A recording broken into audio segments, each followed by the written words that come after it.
제가 고등학교 시절 정도 된 것 같아요. 기억으로는 그런데 그 안소니 킹과 그 찰리라는 꼬마가 함께 듀엣으로 부른 노래가 있었는데 영어로는 Life Itself Will Let You Know라는 찬송이에요. 노래입니다. 팝송인데 이 노래를 배우 채브람하고 한 어린 소녀가 변환해서 아빠의 말씀이라고는 제목으로 불렀던 노래가 있었습니다. 저는 이 노래를 들으면서 참 어릴 때부터 우리 청년들은 얼마나 꿈이 많아요. 참 너무나 빨리 어른이 되고 싶고 뭔가 하고 싶은 그 꿈틀거림이 있지 않겠습니까? 이 곡이 바로 그러한 그 마음을 대변해주는 노래인데 한국말로 번역해서 부르면 이런 겁니다. 아빠 언제 어른이 되나요? 나는 정말 꿈이 커요. 빨리 어른이 돼야지. 그래야가 아주 큰 꿈을 가져라. 안 된다는 생각은 하지 말아라. 암 되고 말고 넌 지금 막 시작하는 거야. 빨리 어른이 돼야지. 이렇게 시작하는 노래예요. 아주 빨리 어른이 되고 싶은 그 아이들의 그 마음속에 꿈을 심어주는 어른의 그 마음입니다. 근데 요즘 저희가 나이가 조금씩 더 들어가니까요. 빨리 어른은 된 것 같지 않은데 나이는 자꾸 먹어가는 것이 그리 달갑지만은 않더라고요. 그렇게 어릴 때는 빨리 어른이 되고 싶은 그 동경이 있었는데 막상 이제 중년을 지나가고 있는 이 나이가 되다 보니까 하다못해 나이 들어간다는 것이 그렇게 기뻐할 일만은 아니다 이런 생각이 들었습니다. 화요일날 그 전화가 왔어요. 시카고 기독교 서점에서. 근데 제가 못 받았습니다. 그랬더니 그 기독교 서점에서 일하시는 그 집사님이 친절하게 메시지를 남겼습니다. 목사님, 2019년 달력 나왔습니다. 빨리 가져가세요. 그래도 그냥 저도 왜 안 가져가고 싶은 마음이죠. 벌써 12월 한 달 달랑 남겨놨나? 벌써 시간이 이렇게 지났나? 이런 생각이 많이 듭니다. 여러분 나이가 들어가면서요 그 공짜를 좋아하거든요. 무조건 뭐 거저준다 그러면 진짜 뭐 멀리라도 찾아가는데 달력만큼은 그렇게 기쁘게 받아줄 것 같지 않은 그러한 삶을 지금 살아가고 있습니다. 저는 12월의 길목에 성도님들과 함께 그 좋은 복음성가를 함께 불렀으면 좋겠습니다.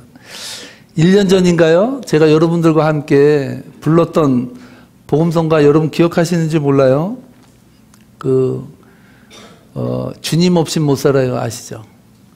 제가 1년 후에 제가 한 설교를 검색하면서 다시 제가 개사한 그 가사를 봤는데 지금 읽어봐도 괜찮더라고요. 아 그래 맞다. 조영남이 부른 그 사랑 없이 못 살아요를 우리가 복음성가로 개사해서 불렀는데요. 여러분과 함께 이 노래를 함께 불러봤으면 좋겠습니다. 한번 불러보겠습니다.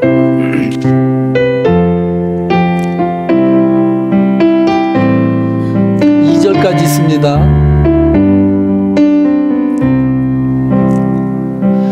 인생 삶이 너무 고달파 먹고 살기 너무 힘들어 공부하기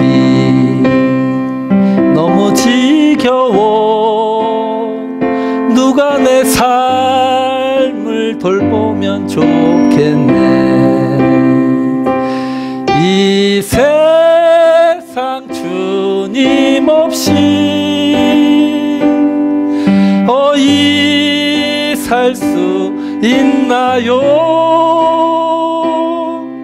다른 사람 몰라도 주님 없이 난 못 살아요 말씀 펴면 주님 생각나 기도하면 마음이 편해 보내줘. 찬송하며 기쁨 주시네. 주님 내 인생 이끌어 주시네. 이 세상 은혜 없이 어이 살 수 있나요? 다른 사람 몰라도 은혜 없이 난 못 살아요. 뭐 박수까지 칠 건 없는데요, 참 가사가 마음에 와닿지 않습니까? 그러면 이 곡이 좋으면 다음 주에 제가 종이 한 장에다 쓴 것을 여러분들이 들을 테니까 이 12월이 가는 이 길목에 여러분들이 한번 이 노래 불러보면서 아, 인생이 뭔가, 정말 내가 인생을 살아왔는데 뭐하러 뭐 때문에 살아왔나, 정말 난 주님 없이 이 세상을 살아왔던가 돌아볼 수 있는 그러한 시간이 됐으면 좋겠다라는 생각을 가지면서, 제가 여러분들과 오늘 12월의 길목의 첫 주에 여러분과 함께 은혜를 나누고 싶은 그 주제는 은혜예요, 은혜. 오늘 제가 이 계산곡에서도 말했지만 이 세상 은혜 없이 어디 살 수 있나요? 다른 사람 몰라도 은혜 없이 난 못 살아요. 세상에 기독교가 줄 수 있는 것, 불교는 업보를 이야기하고 극락에 가기 위해서는 엄청난 인고의 자기 고통의 성찰을 통해서만이 극락에 이룰 수 있다라고 말하는 이 시대 종교 속에서 기독교만이 유일하게 이 세상에 줄 수 있는 것은 은혜다라고 말하고 있습니다. 할렐루야. 왜 우리는 살아가면서 은혜에 목말라 할까요? 여러분 생각해 보세요. 제가 옛날에 파코 이야기를 여러분들에게 들린 적이 있는데, 그 해밍웨이가 쓴 세속의 도시에 나오는 그 파코 이야기 여러분 아시죠? 이 파코는 한국말로 말하면 철수, 뭐 이런 흔한 이름이에요, 스페인에서. 근데 이 파코가 엄청나게 말을 안 들어, 부모 말을. 그 아버지랑 무척 싸우다가 도저히 갈등 때문에 살 수가 없어서 이 파코가 집을 나가요. 그래서 마드리드로 가가지고 거기서 방황하며 살고 있습니다. 아버지는 집 나간 파코를 그리워해요. 그래서 도저히 못 참고 아들이 있는 마드리드로 가가지고 신문사에 광고를 했습니다. 파코, 모든 걸 용서했다. 아빠가 몬타나 호텔에서 만나자 라고 만날 시간을 써서 광고에 게재했습니다. 그 약속한 날짜가 와서 파코의 아버지가 몬타나 근처에 있는 호텔에 갔는데, 그곳에는 자그마치 800명이라는 파코의 이름을 가진 사람들이 아버지의 용서의 은혜를 기다리고 거기에 서 있었다는 거예요. 여러분, 왜 우리는 이 땅을 살아가면서 왜 은혜에 목말라 할까요? 그것은 단 한 가지 이유예요. 우리는 죄인이기 때문에. 바울은 로마서 5장 8절에서 우리들에게 이렇게 말합니다. 우리가 죄인 되었을 때 그리스도께서 우리를 위하여 죽으심으로 하나님께서 우리를 향한 사랑을 확증해 주셨다. 그리스도께서 언제? 우리가 죄인 됐을 때. 바울이 예수 그리스도의 원수로 예수 믿는 자들을 잡아서 가두기 위해서 혈안이 돼서 혈기에 등등해서 다메섹으로 가는 그 와중에 예수님은 바울을 만나주셨어요. 죄인 되었을 때 하나님은 우리를 만나주셨다는 거예요. 은혜는 죄인이 되어야 그 은혜가 뭔지 깊게 맛을 알 수가 있어요.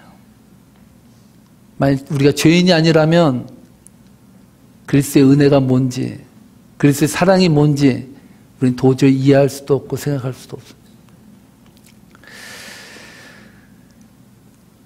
성경에서 누가복음에서도 그 리얼하게 표현해 주는 것이 탕자의 아버지의 비유 아니에요. 탕자가 허랑방탕해서 아버지의 품을 떠나서 자기 혼자 한번 살아보겠다고 먼 타국으로 아버지의 유산을 뺏어서 도망가 버렸습니다. 그 집 나간 그 불황아 같은 그 아들을 아버지는 동구밖을 바라보면서 이제 나오나 저제 나오나 밤마다 문 열어놓고 나간 자식 돌아오기만 밤새 기다리는 그 아버지의 마음을 예수님은 기가 막히게 우리들에게 하나님의 마음으로 전달해 주고 있습니다. 오늘 저희가 읽은 본문은요, 딱 2절입니다.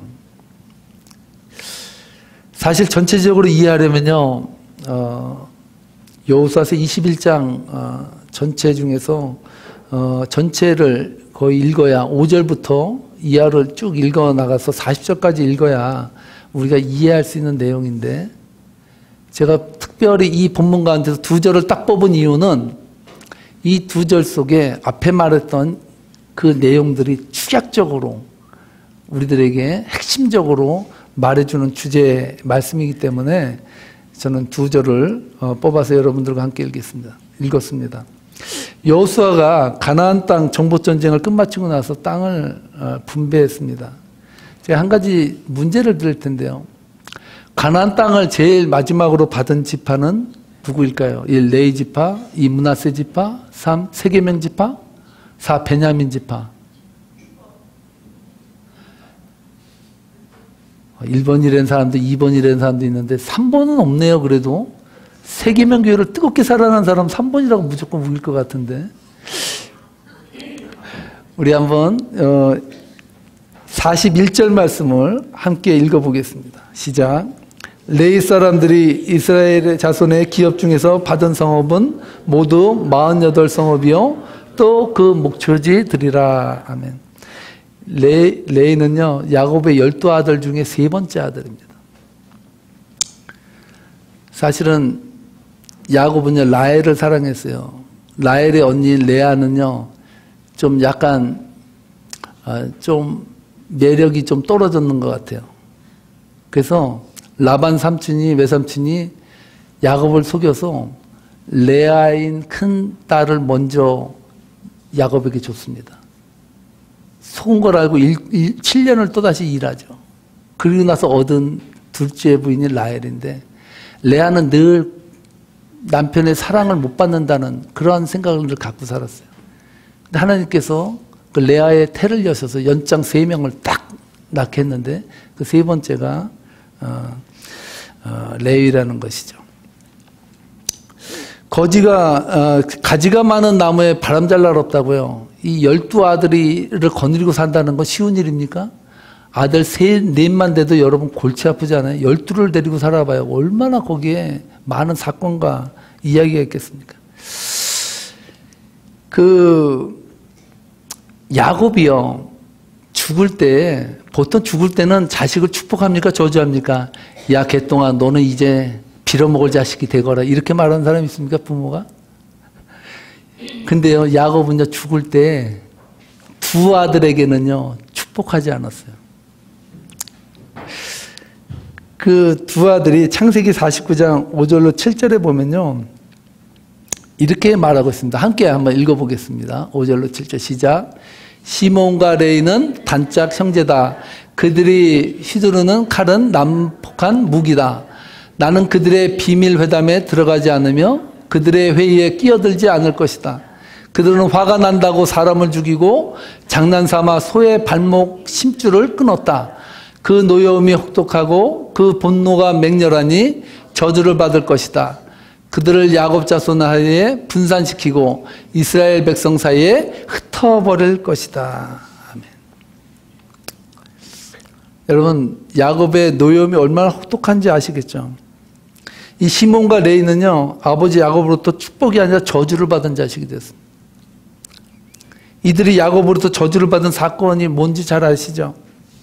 야곱의 막내딸 디나가 하루는 그 같은 부족이 아닌 다른 부족이 사는 곳에 놀러를 갔다가 그 세겜이, 하몰의 아들 세겜이 딱 보니까 디나가 아름답고 예뻐요. 그러니까 데려다가 겁탈을 한 겁니다. 그리고 너무나 사랑한다고 야곱에게 와서 그 딸을 달라 그런 거예요. 이거에 격분한 사람이 누구냐면 시몬과 레위가 하몰의 아들 세겜을 죽이겠다라고 하는 그런 작전을 세워요. 그러면서 뭐라고 어떤 작전을 세웠냐면요. 할례받지 못한 자에게 어떻게 우리 이스라엘 자손의 야곱에서 난 딸을 줄 수가 있냐. 너희들이 만약에 내 동생 디나를 데려가려면 너희들 다 할례 받아라 이랬어요. 그 할례를 받았어요. 할례를 받으면 보통 일주일간은 움직이지 잘 못하거든. 3일째 되는 때 이 시몬과 레이가 여러분 진두지휘를 해서 그 하몰의 집안에 쳐들어가서 다 때려 죽였습니다. 이것이 피의 보복이고 야곱은 이것을 기쁘게 여기지 않았어요. 왜? 하나님이 명령한 거룩한 할례를 가지고 속임수로 썼다는 거예요. 야곱이 그것을 너무나도 치욕으로 생각했고 그것이 분쟁의 불씨가 될 거라고 하는 그러한 노여움이 심해서 죽을 때도 이 시몬과 레이는 흩어져서 너희들은 그냥 네 맘대로 살아라 이렇게 말했다는 거예요. 니들이 잘 되든 말든 난 상관 안 해 이렇게 했다는 것이죠.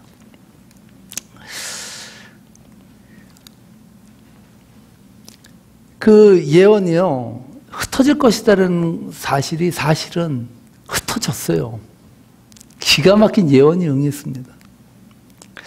오늘 본문에 나오는 레이는 실제로 이스라엘 지파 전체에 흩어져서 살게 되었어요.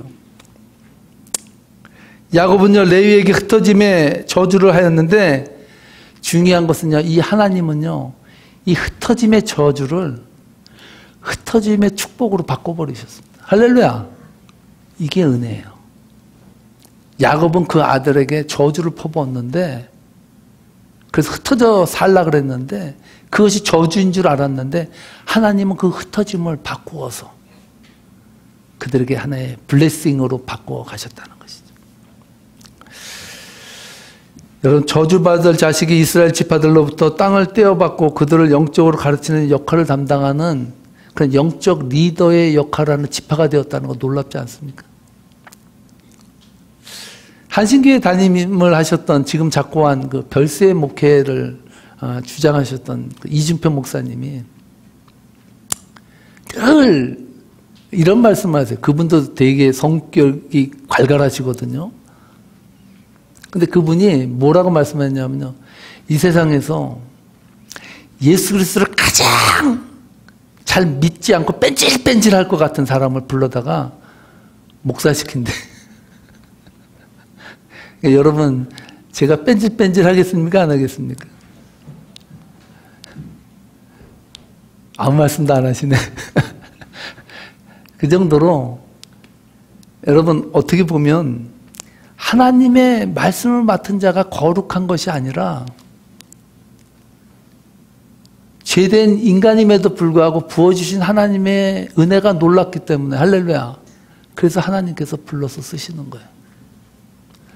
우리를 부르신 것은 여러분을 부르신 것은 여러분의 능력이 대단해서 여러분의 힘이 대단해서 여러분 지혜가 대단해서 하나님을 찬양하라고 부르신 것이 아니라 이 세상 가운데 어쩌면 세상적으로보다 더 인간적으로 살아갈 사람들을 은혜를 더 부어주셔서 우리를 예수 그리스도의 그 품 안으로 우리를 품어서 불러주셨다는 그 은혜. 그 은혜 때문에 우리는 여기에 서 있는 거 아닙니까?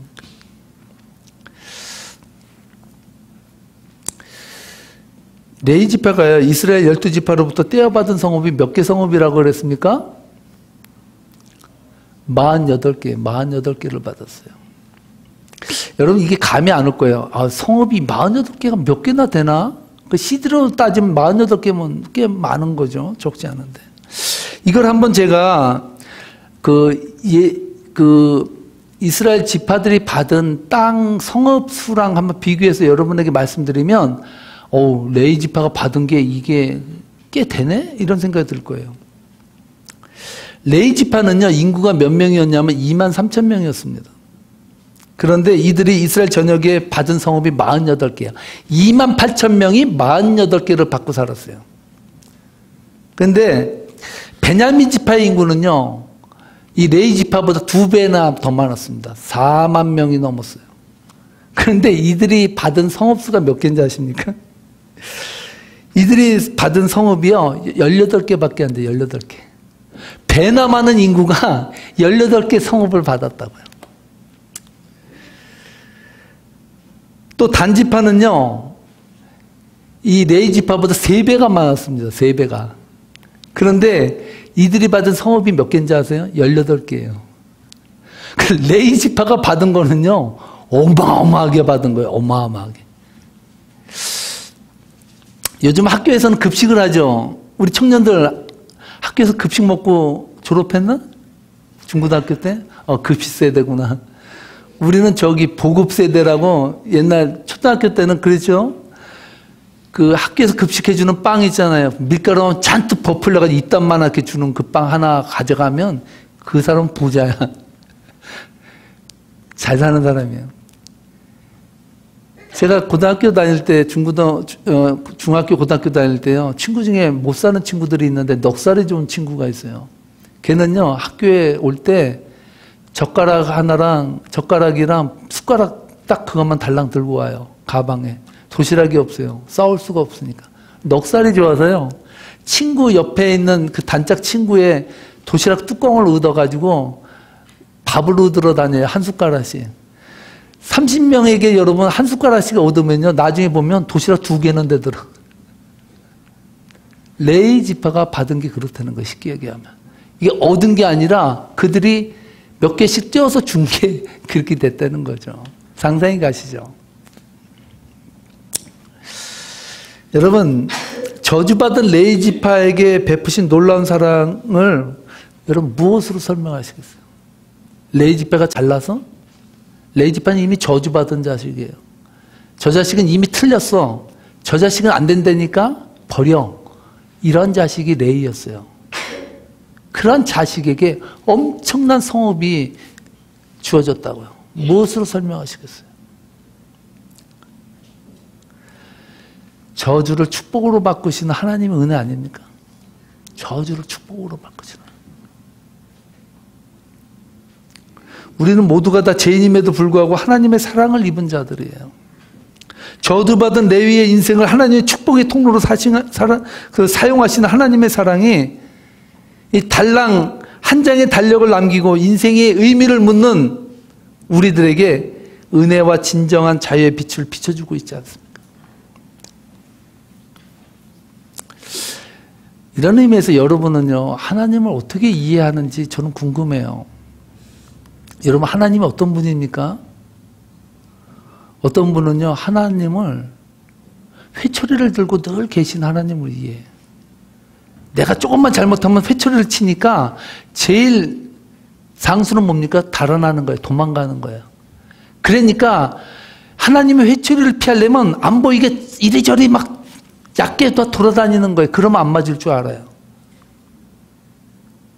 이런 사람은 하나님을 진노 가운데 계신 하나님으로 이해하기 때문에. 하나님은 진노하시는 분이 아니에요. 하나님은요, 기다리는 하나님이에요. 하나님은 우리가 잘못할 때마다 채찍을 드시는 분이 아니라 우리가 부족하고 연약할 때마다 하나님께 메어달리면 은혜를 주시는 분이에요. 하나님은 은혜에 목말라는 우리들에게 은혜를 주시기 위해서 준비하고 계신 분이에요. 근데요, 오늘날 우리들은 너무나 하나님의 사랑에 대해서 이해를 못해요. 왜 그런지 아세요? 그거는 우리 뼛속 깊이 박혀있는 불교 사상 때문에 그래요. 인과응보 아시죠? 원인이 있으면 결과가 있다고. 잘못된 인생은 벌을 받는다. 이게 인과응보예요. 예수님 시대 때도 이런 인과응보 사상이 있었어요. 소경이 예수님께 왔어요. 그때 제자들이 묻습니다. 예수님, 저 사람은 누가 죄를 졌길래 저 모양이 됐습니까? 라고 말했어요. 그때 예수님 뭐라 그럽니까? 누구의 죄도 아니다. 하나님의 영광을 나타내기 위해서 저는 소경이 됐다라고 말하고. 만약에 여러분의 인생이 하나님께 벌을 받아서 타락하고 잘못되고 저주를 받는 인생으로 여러분이 생각한다면 이 세상에서 선한 인생을 살아가면서도 고난을 받는 사람에 대해서 어떻게 생각을 하시겠어요? 이 세상에서 남을 멸시하면서 착취하고 남을 누르면서 부와 영예를 차지하는 그 사람들에 대해서 여러분들은 뭐라 그러겠어요? 축복받았다고 말하겠어요.